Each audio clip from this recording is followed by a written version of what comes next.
I think it's fair to say that listeners to this program will not have been surprised by recent events.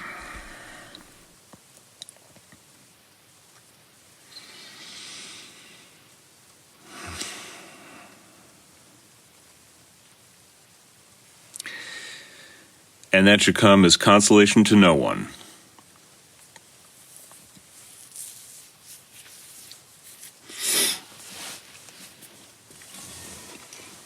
There's some things you just can't get out of.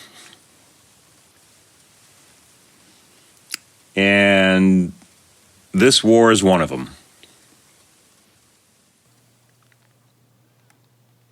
When I first recorded this, I gave a bunch of reasons why this war is not going to stop. But I don't want to get bogged down in the details.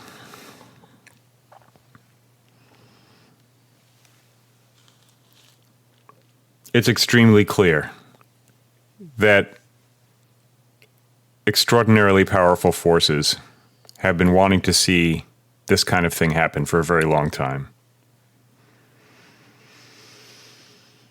Some of those forces are obvious. The Zionists, for instance. Others, less obvious. Less obvious to the point that attempting to identify them is foolish. But I think there's enough going on that we can make a pretty good guess that the Zionists are not the only ones who want to see this happen. And once something like this gets in motion, all the major players are going to try and figure out how to turn it to their advantage. And there's an amazing number of counterintuitive ways that things can unfold. And so the narrative that's being promoted by the people who most obviously started this thing may very well not be what ends up happening in the end, but we're just going to have to wait and see. I recently saw an interview with an anti-Zionist rabbi. I will try to remember to put a link in the show note description. And there's a lot of wonderful things about what this guy has to say. And the way that he says it is also kind of wonderful in its own quirky way. But one of the points that he keeps making is we'll just have to wait and see. Which I think is precisely the correct position of humility for all of us. And is such the opposite of what we see in, for example, the Trump administration, which is playing a cartoonishly grotesque role as this kind of obscene, corrupt imperium.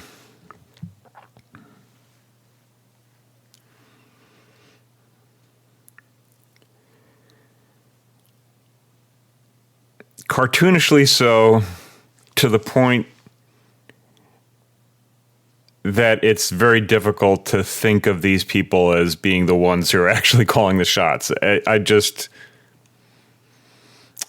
I think that Trump deserves the blame for all of it because he decided to take that job.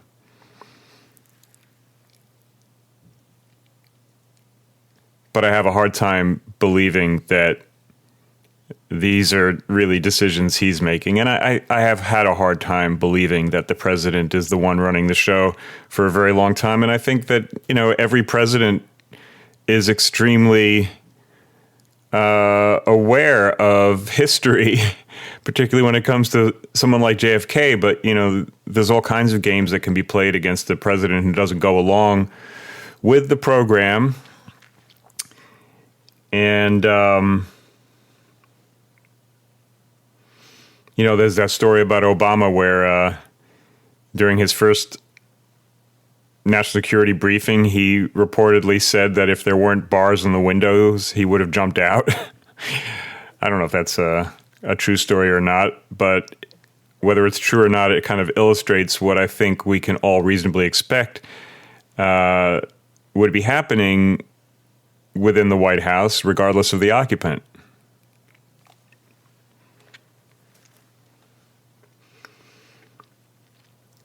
And so, unfortunately, instead of the humble position of, well, let's see how it works out, the natural impulse is to try to find someone to blame. And of course, Trump deserves all the blame. So fair enough. If people want to spend their energy blaming Trump, that's kind of what his job is. He's the fall guy. So let him take all that flack, but I don't think it's going to be very productive to spend a lot of time and energy doing that. I guess, from my point of view, politics has proven to be a completely ineffective way of going about making any kind of change. Given that we were told that this is a democracy, and so it's kind of up to the people to decide who their leadership is going to be. That's the myth that we were brought up with. And, for a long time, it's been very clear that we're just heading towards a disastrous end. And with each subsequent administration, it got worse and worse. And so my feeling was when Kennedy threw himself into the race, well, at least there's some vague chance, last chance that we might change course. But of course, that did not work out. So it's very difficult for me to summon any kind of political enthusiasm at this point.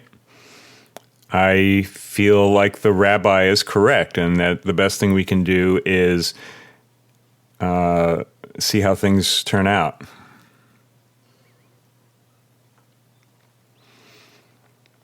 Because certainly I think it's fair to say that everyone listening to this is in the same position as I am, which is to say a position of powerlessness.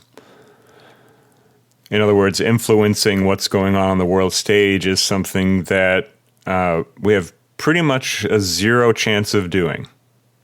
I was thinking the other day,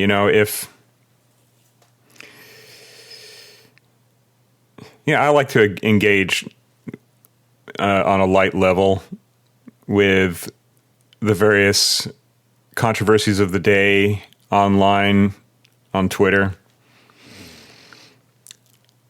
I don't spend a lot of energy on it, and I don't get emotionally wrapped up in it, but every now and then it's just like, oh, I'll comment on that. And I was thinking the other day, just theoretically, if someone were able to say something so that appealed to such a broad range of people that essentially the entire platform were to stand up and, for example, demand that we end the war against Iran, I bet even that wouldn't have an impact on the course of events, right? I mean, you could take the biggest accounts, and if they all agreed and all their followers agreed that this is what we stand for, do you think it would make one bit of difference? I have a hard time believing it would make one bit of difference. It would probably make a bit of difference in terms of how the algorithms behaved. But in terms of what's going on out there, they might change the way they report on it. I don't know. Maybe I'm wrong. Maybe it would change everything. I don't know. Maybe Tucker Carlson can turn everything around. I mean, okay, well, he's a voice against the war, so he's not turning this one around, right?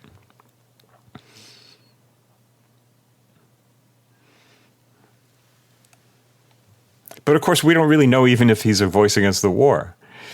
I'd like to believe he is. There's a bunch of people who I'd like to believe are, let's say, forces for good in the information space. But there's another part of me that's, I think, becoming more clear and ever more convinced that media, by its very nature, is never the thing being presented. And that's why there's no business like show business. It's never what's being presented, and it doesn't matter who's doing it. It's the nature of the medium itself. Media is placed between power and population.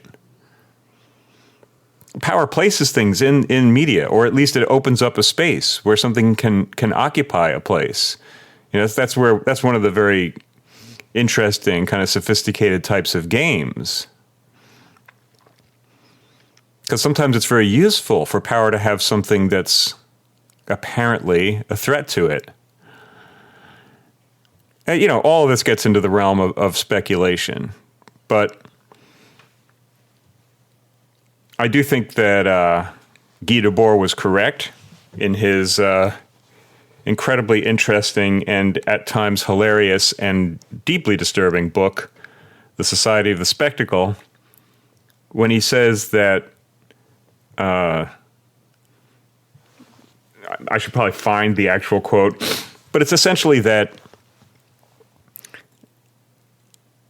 the media creature, the celebrity, lives a life of impoverishment that even the poorest person in society could scarcely imagine. And I don't know if I need to spell that out, but it seems just sort of obvious on the face of it. At any rate, we're not going to get out of this war. This thing is going to completely change the world. And for the first time since World War II, well, I mean, okay, maybe Vietnam, American society, and I think Western society at large, is going to radically change. And I don't know that we could say specifically what that change is going to look like. But for, you know, given the things that we have as a civilization placed an emphasis on, money, power, entertainment, for lack of a better term, gluttony. You know, the things that Westerners, particularly Americans, like to do.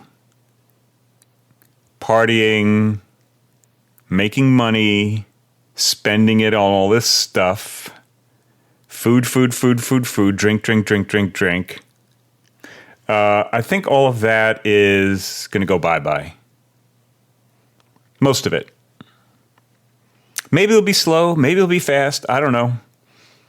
But, you know, unless the initial prediction is wrong, unless somehow or another they stop this war and they come to an agreement and things sort of go back to the way they were before-ish, you know, maybe there'll be kind of a taking it down several notches, because obviously the United States is not going to be a regional power in the Middle East anymore. That's over. But I don't think it's going to stop here. I think it's going to get much worse.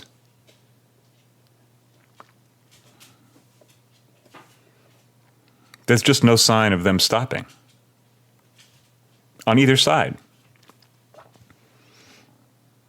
Neither of them want to stop. And I think the thing that's kind of interesting is that the leaders in both Israel and the United States are so deeply compromised and so deeply corrupt that, in essence, you know, I see that essentially as a leash. Netanyahu and Trump are not independent actors. Those guys deeply corrupt. And the only thing that can save their skin is to destroy the world. That's kind of how I see it. And I think that they're basically doing as they're told. I don't know who's telling them to do it. And they may be being told in ways that they don't even understand they're being told. They've just been placed in a certain type of a situation.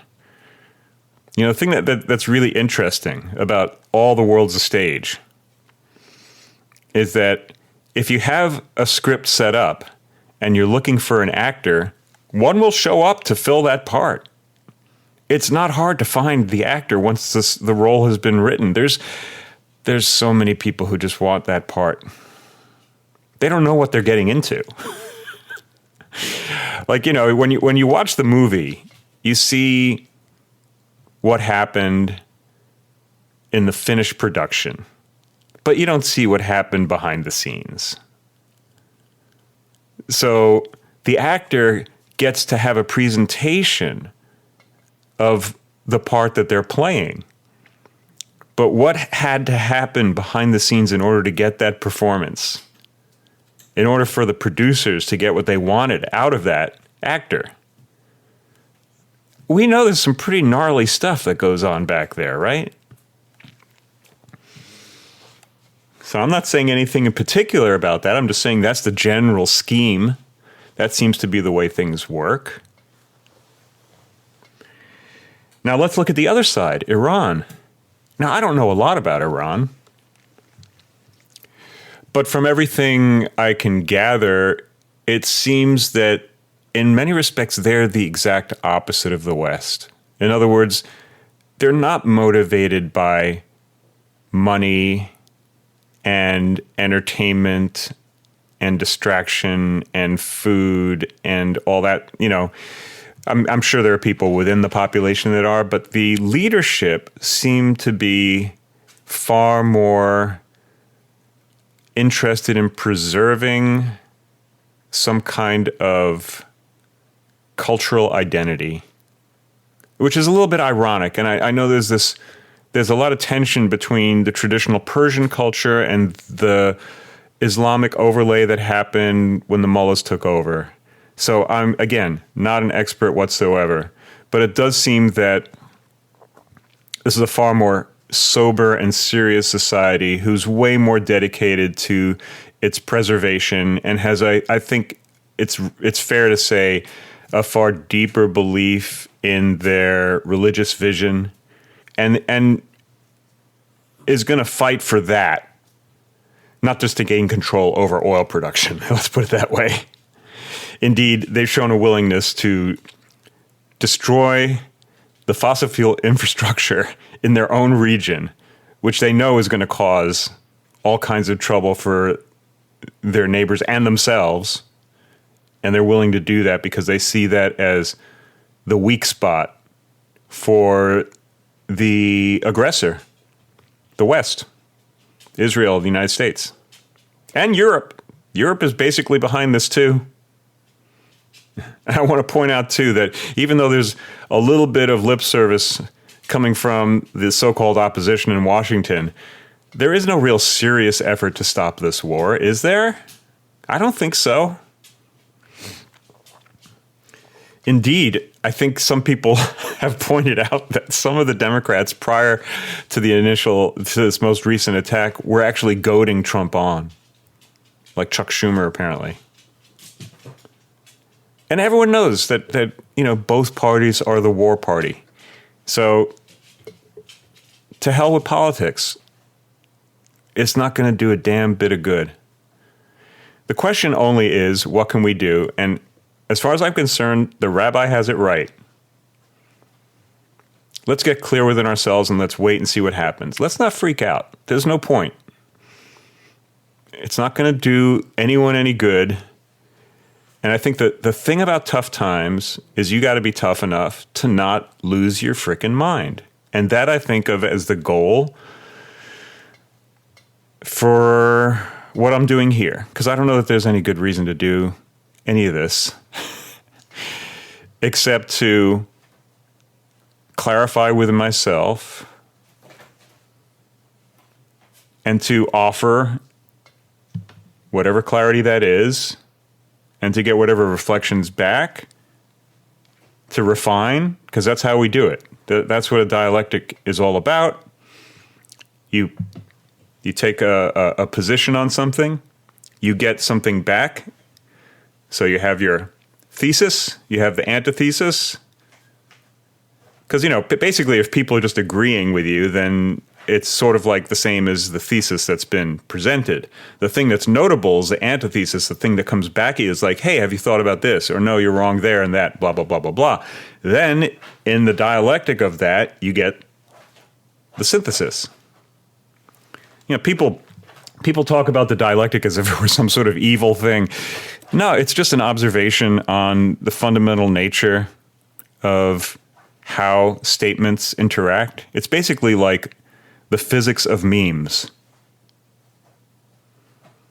So it's really ridiculous that people treat this whole, I think that what happened is that Hegel came up with the dialectic, and I'm not an expert on Hegel at all, but from what I can understand, he was in a tenuous political position, and so he had a way of saying things that was so difficult for everyone to understand that it would never get him into trouble.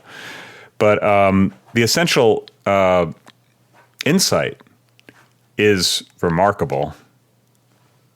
But then Marx came up with dialectical materialism. The original way that Hegel came up with the idea, his formulation was something more like you had the abstract, the negation, and then the concrete. So it's sort of like the abstract is like, oh, I think it's like this. And the negation is like, well, you got that wrong. This, how about this thing that you didn't take into account? And then the concrete is sort of like those two things working together and seeing whether there's a new abstract that can come, right? That's the progression. You could say that's the teleological progression of consciousness. But then it became this materialized thing with Marx, because that's what Marx did. He turned everything into a question of that's the thing that I think was the most ineffective dimension of the communist revolution. It was just, obviously everyone is primarily obsessed with whether or not they're going to get the next meal, so fair enough. Taking a materialist perspective is very natural. And I think after the centuries of disappointments from religious ideas that didn't pan out, it's understandable that humanity would basically just turn its attention to its stomach. Stomach is just sort of a way of referring to all the materialist concerns of life. But, then you have this kind of post-Marxist formulation of problem, reaction, solution, which is framing the dialectic in social engineering terms.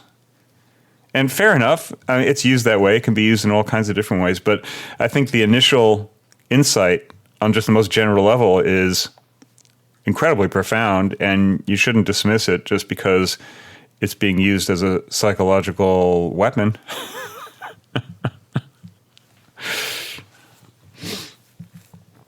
Anyway, I'm going to see if I could find a way of seamlessly returning to the original thing I recorded here, because I know there were a few things that I said later on that are going to be worth keeping here. So I'm going to just summarize by saying, this war is not going to stop.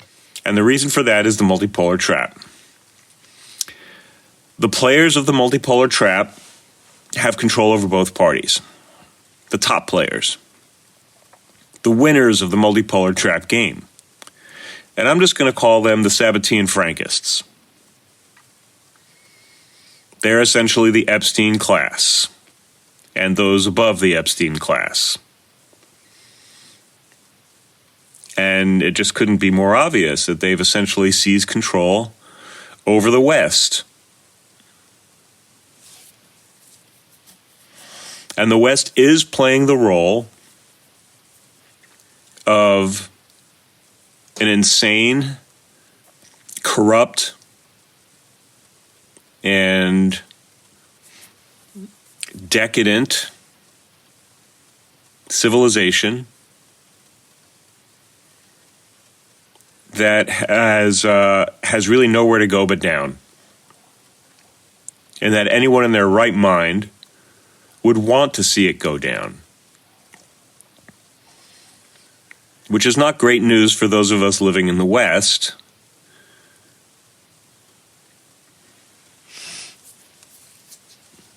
I don't want to see my country destroyed. I don't want to see Europe destroyed. But we are at a point in history where decisions have been made and there's no way to go back, and we can't realistically expect to be some kind of an exception within these nations that we're a part of.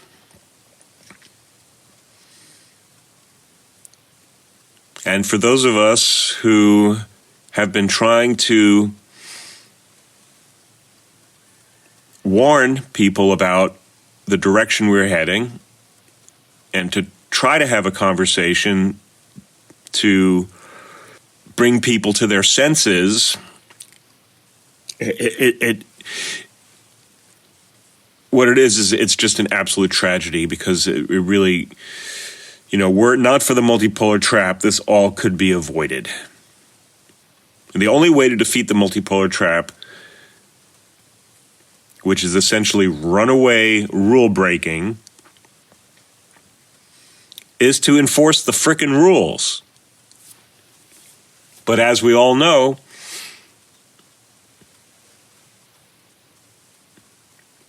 the people who commit the greatest crimes never really stand to have to account for them.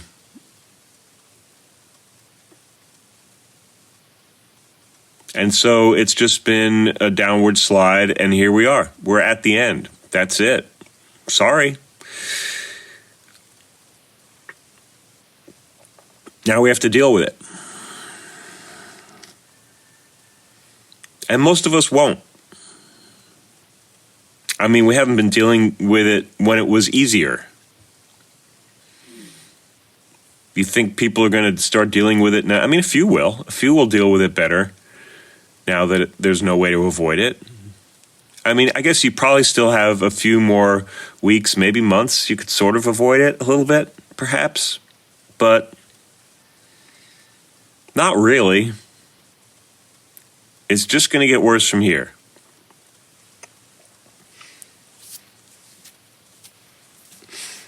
Now, I haven't been saying much on my podcast here, or because I feel like talk is cheap and there's an awful lot of it, and it's not really getting us anywhere. I think the internet is over, and what it's going to become is going to be so much worse than what people, well, some people have imagined pretty well what it's going to become. And, it's been a cesspool for quite a while. There have been some little bright spots here and there, but in the aggregate, it's kind of horrifying already, but I think where it's heading is way worse. So I just don't know that there's much to be done here, but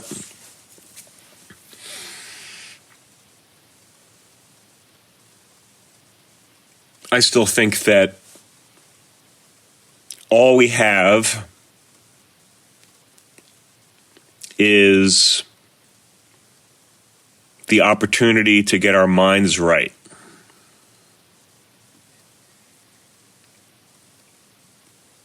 And I could be wrong, but I believe that I've learned a lot through some of the voices who have decided to speak up, both prior to the internet and in particular after the internet. It made it a lot easier to find interesting voices.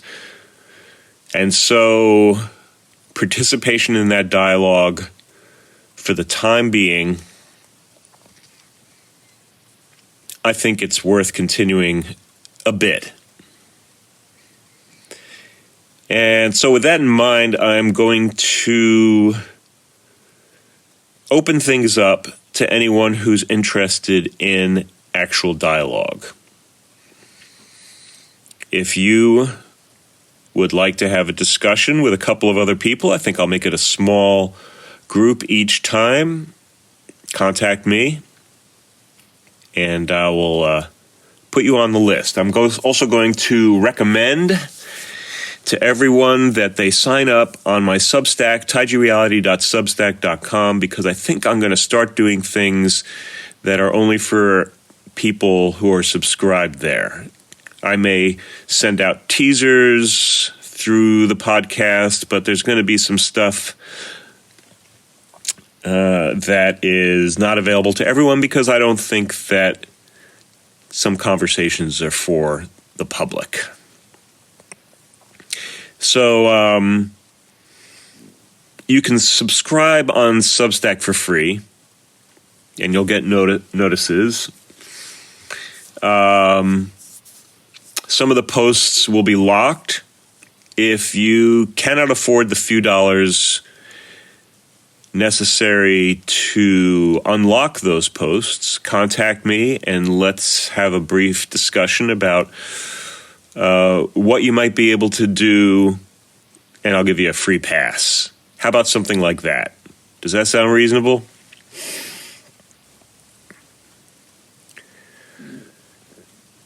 I'm not sure if there's much else to say right now. I think it's going to be very difficult to navigate what's coming up, but we've got to do the best we can. And I think that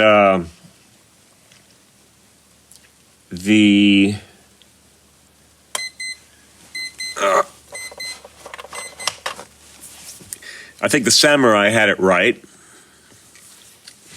that the appropriate attitude to adopt towards life is already dead. I guess, in English we would say something like, I'm already dead. Another way of saying this is that the point of life is death. That's the point where it ends.